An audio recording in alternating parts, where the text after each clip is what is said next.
Hello and welcome to German Cinema Now. My name is Martin Schwartz and I'm the program curator at Goethe Pop Up Seattle.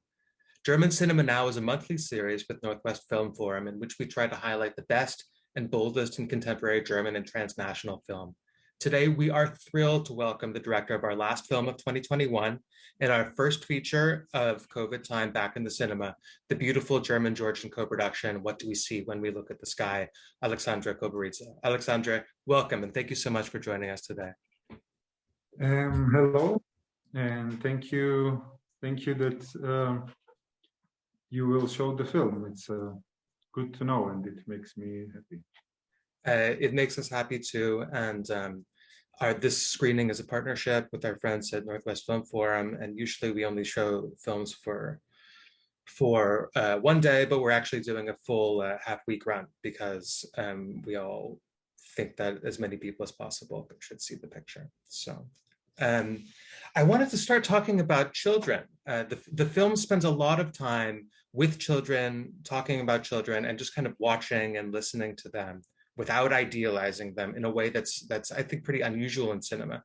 I have a 4-year-old myself and have this experience often of just looking and listening and finding this unexpected, undiscovered world of childhood. What role for you did children play in the movie? There are different like things why there are many kids in the film. I can say that it was not really my plan, like when I was writing the script, to have it this much. There are maybe few scenes, but then when we went to Kutaisi, the city where the film where the story happens, like we discovered that I don't know the statistics, but somehow there are really many kids. There are some times during the day when the kids leave the school or they're going there, when some parts of the town really get full of the kids, because there are also like many you also will see in the film like these music schools, some art schools, and they're quite close to each other.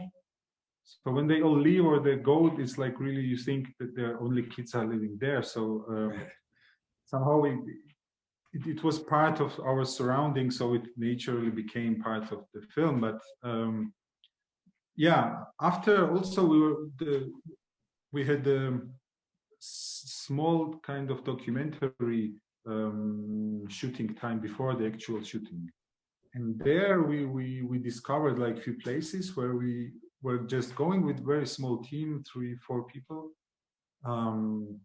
and we met these kids, and somehow it was really interesting to film them, as they maybe on the first day they were really like interested. On the maybe 10 15 minutes they are interested, what is it, what are you doing, then they just forget you, and you can do whatever you want, and it's a big pleasure somehow to film them, because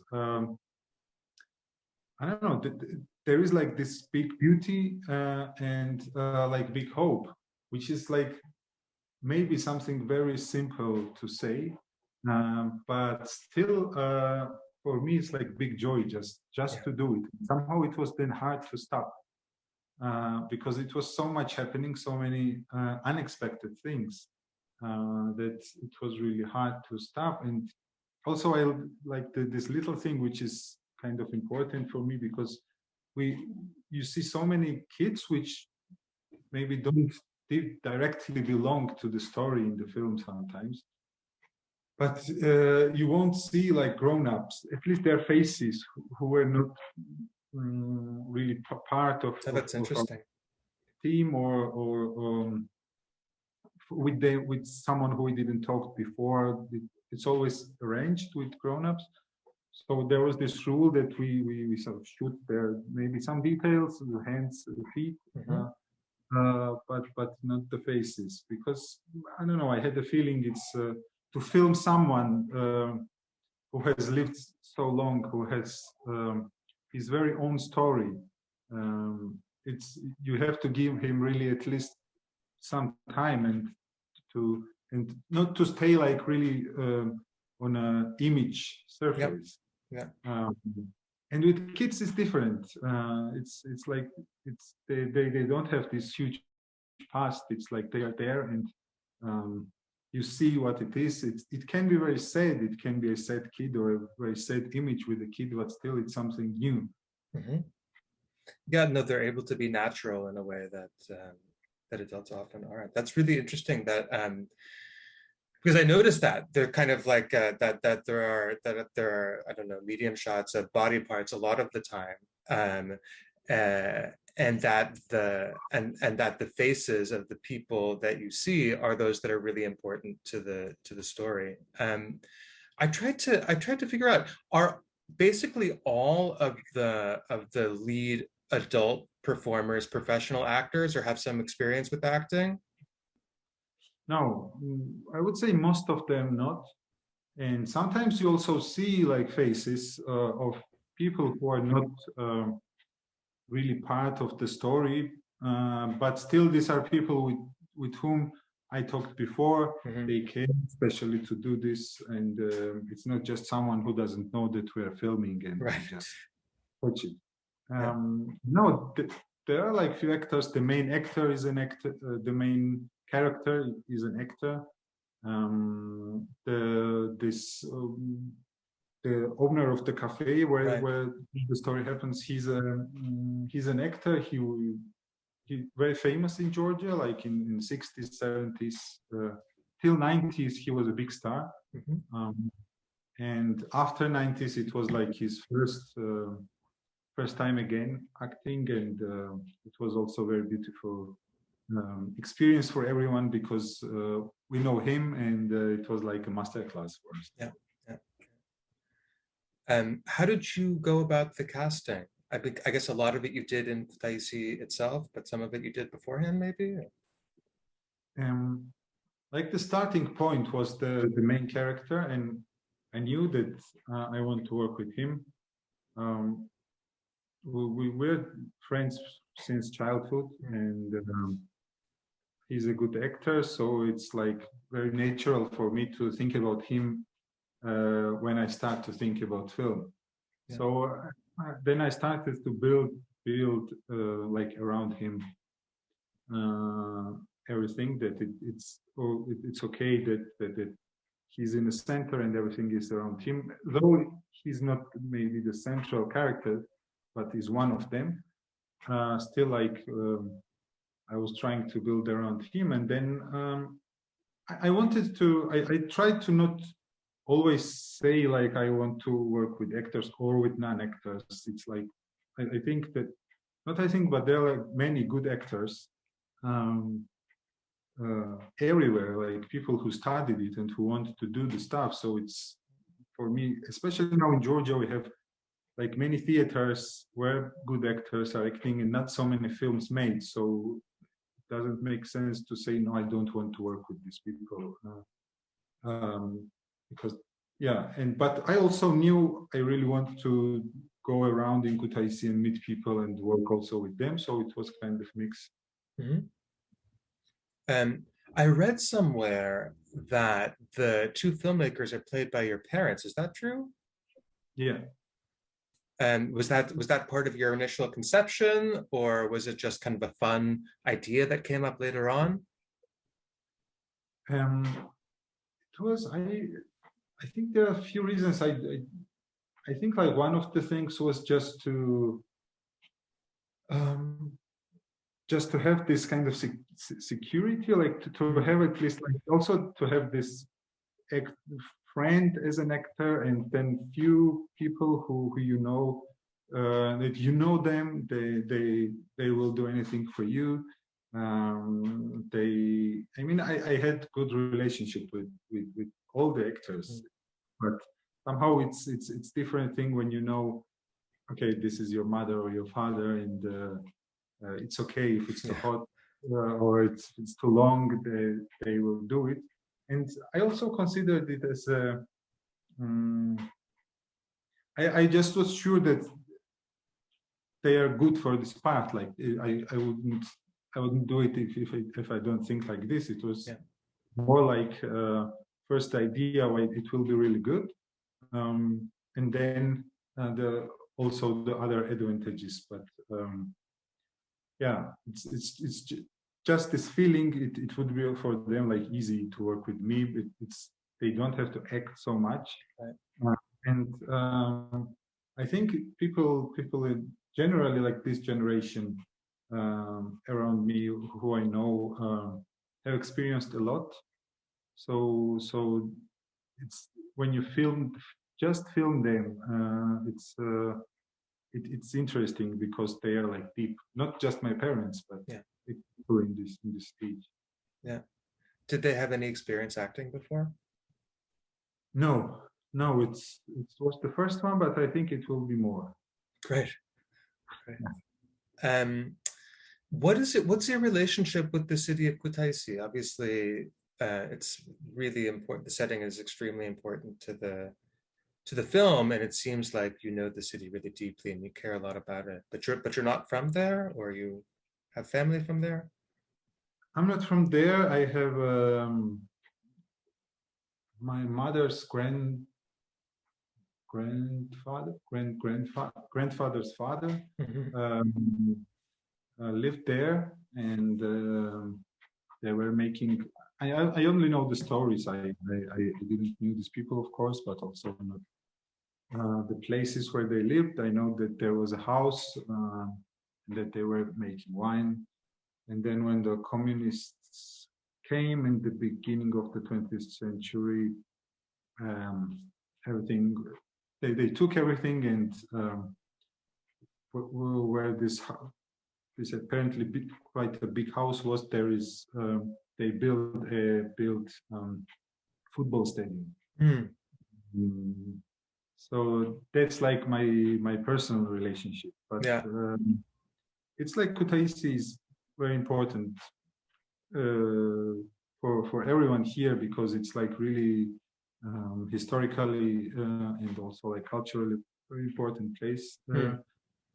You learn a lot in the school or after you watch films. That many films happen there, or like literature. Many poets or writers came from there, so it's a very well known place. Yeah. On one hand, also like in late 90s, like all the hip hop or like electronic music, metal music was often coming from there. So Really. it's many things begin there, but still like in my generation, we like from Tbilisi, we didn't know much about Kutaisi from now.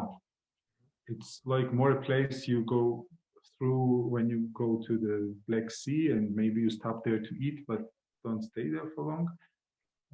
So it was like I just went there before filming for a year Wow. with the cinematographer and producer, and we stayed there for a year, and we started to little bit understand the place, and because I knew I have to spend some time there to have a like also like morally good feeling that I can work there and I'm not Yeah. like with stranger. Yeah. Well, the time that you invested really comes through on the screen, and I feel like this is a place that is known and loved by the filmmakers. So no, congratulations in that sense. I think a lot of people are going to be planning their travel to Kutaisi from around the world after seeing your film. Maybe you've heard this before, but it looks like a tremendously beautiful place. Um, I wanted to ask, there's kind of a fable-like or fairy tale-like quality to some of the narration and to some of the things that happen, and also to your off voice narration. Are there any specific source materials, any stories that you were based off of, or basing some aspect of the plot off of, or is there a kind of folktale that influenced the writing of this, or is it a feeling? Um, it's quite a risky thing. Like I just wanted since some time I wanted to have this subject of unusual like magic things happening and how to deal with them in our modern times. as I have a feeling there is less and less space for this kind of stuff, and it seems like something which doesn't belong here. And so I started to read some fairy tales, sometimes some strange stories. And when I say it's risky, because like fairy tales have are like such an important thing for so many hundreds and hundreds of years, and they really have shaped, the who and how we are today. So it sounds really ambitious, because I was saying it for some time, and now I just try to rethink it, that I'm making like fairy tales, because it's really maybe too ambitious to say that you make fairy tales, because basically you can't make them, especially today. So I rather would say I try to also find words for myself, but yeah, I somehow try to read and understand this kind of texts more, also like films which deal with this kind of subject. And then I wrote like 2 or 3 scripts where this kind of elements, which are, I think, I wouldn't say that I know like a story which I took and made to a script. I think it's more like a mix maybe of things I had in my mind, but definitely they came from all these things. I tried to understand it for a long time. Yeah. No, that makes complete sense. You mentioned that there are also films that helped kind of inform your approach.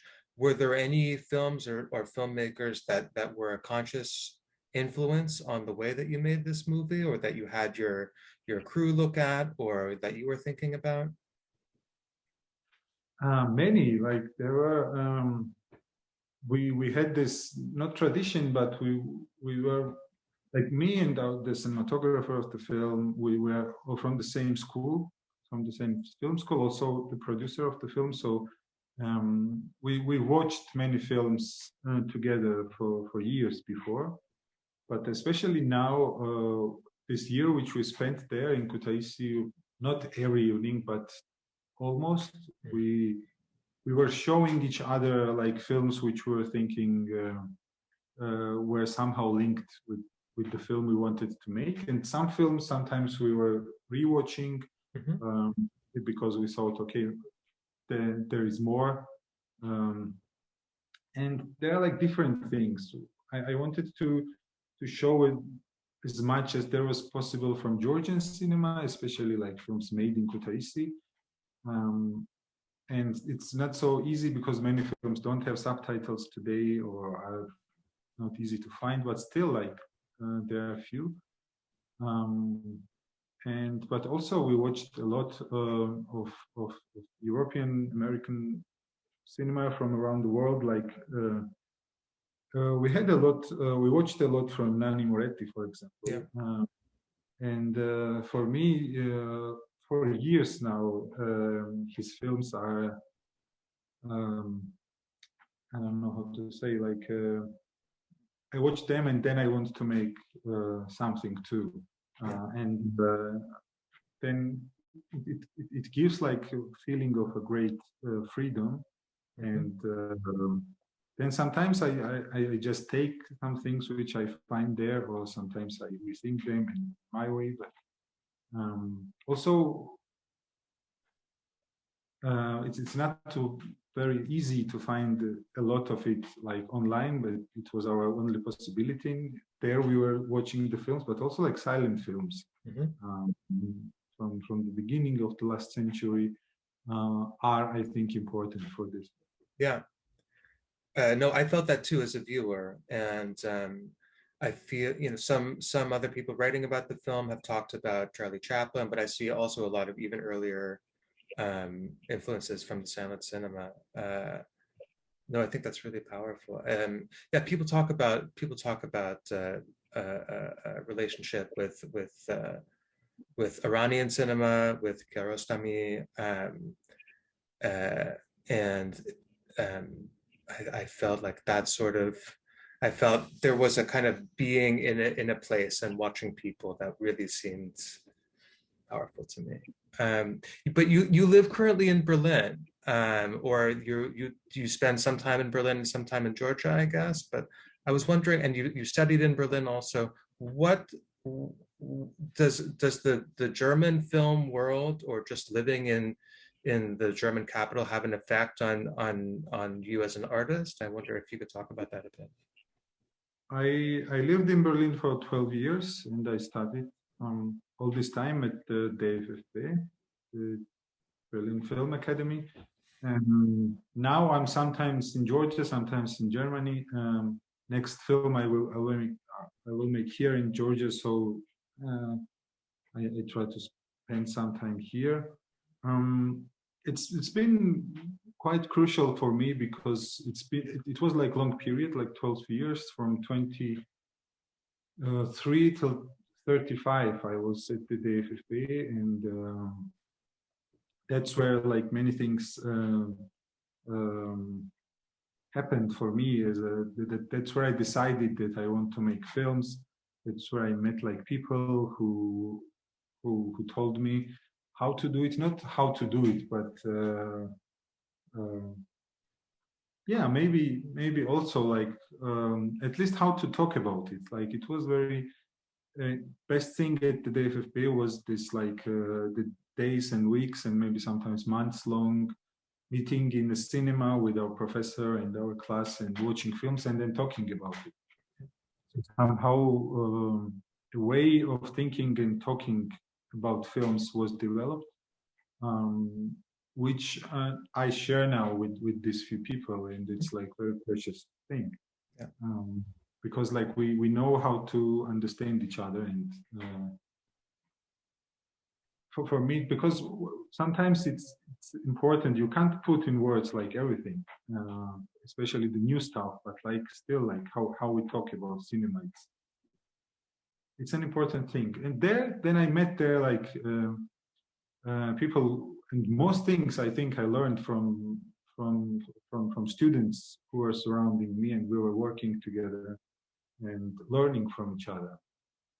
So that's big, big thing. Yeah, yeah. Well, that's about our time, and I want to thank you for taking the time to sit and talk with me about cinema today. And I know the people in the audience are really appreciating that, to hear the director's voice after watching this film. So I want to thank you and congratulate you again on this wonderful film, and I really look forward to the next works that you produce. Thank you so much. Thank you, Alexandre.